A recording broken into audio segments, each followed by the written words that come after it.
You know that feeling, right? A conversation ends, but in your head, it just keeps going and going and going.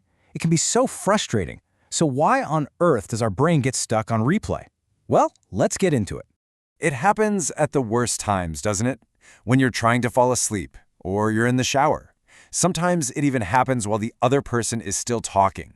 You say something and bam, your brain just grabs onto it and starts analyzing it from every single angle. Sound familiar? Oh yeah, those are the moments that really stick. That one cringy comment you made at a party, a big fight with an ex, or maybe a job interview that just completely went sideways. It feels like your brain turns into this 24/7 news channel that only reports on your mistakes. But here's the thing you have to know. You're not alone in this. It's not some personal flaw. So if it's not a flaw, then what is it? Turns out this whole mental replay thing is actually an ancient instinct. It's a piece of software that's been baked into our human brains for a very, very long time. Seriously, think of it this way. It's not a bug, it's a feature. For our ancestors, thousands of years ago, fitting into the social group was literally a matter of life and death. So our brains evolved to be these super-sensitive social detectives, constantly scanning our conversations to make sure our relationships were solid. And that's the big shift. That exact same mental program that protected our ancestors from being exiled from the tribe, well, today it's protecting us from social embarrassment. The stakes are wildly different, but our brain is still running that same old software. Okay, so it's an ancient survival instinct. But what keeps that engine revving in overdrive today? Well, a lot of it comes down to your brain's absolute hatred of unfinished business. See, our brains are wired to find answers, to get closure. When a conversation feels weird or unresolved, your brain tries to fill in the gaps by just replaying it over and over, looking for clues to complete the story. And for a lot of us, that tendency gets dialed way up by things like social anxiety, OCD, or just good old perfectionism. In psychology, there's a name for this: post-event rumination. It's a huge part of social anxiety.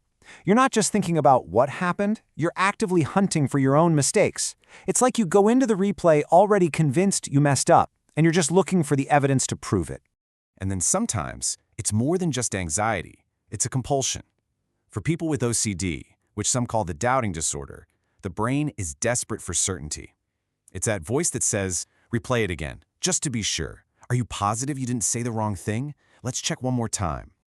Okay, so we get the why. Our brains are ancient, they're prone to worry, and they despise uncertainty. So how in the world do we get off this mental hamster wheel? Let's talk about some actual practical tools. First things first, let's be really clear about the goal here. The point isn't to totally silence your mind. I mean, good luck with that, right? The real goal is to manage it. It's about learning how to stop that painful, obsessive loop and go from being controlled by these thoughts to being the one who's in charge. So here are 3 steps you can actually use. Number 1, label it.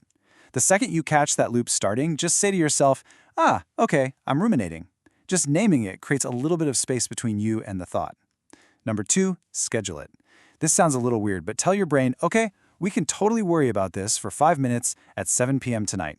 By giving it an appointment, you'd be amazed how often your brain just loses interest by the time it rolls around. And third, ground yourself. Your brain cannot be obsessing about the past and be fully in the present moment at the same time. It just can't. So focus on something physical, the feeling of your feet on the floor, the warmth of your coffee mug. It's an instant pattern interrupt. And using these techniques isn't just about a quick fix. It's really the beginning of changing the entire conversation you have with yourself, and hopefully making it a much kinder one. We have to remember that this whole frustrating process, it actually comes from a really good place.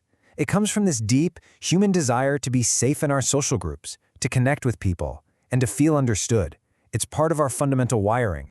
And that right there is the biggest takeaway. You are not that one awkward moment. You're not that cringy comment. You are the person who is learning right now how to be kind to yourself, especially when your brain wants to be your biggest critic. So I'll just leave you with this question to chew on. Instead of putting all this energy into replaying old conversations, what new one, either with yourself or with someone else, is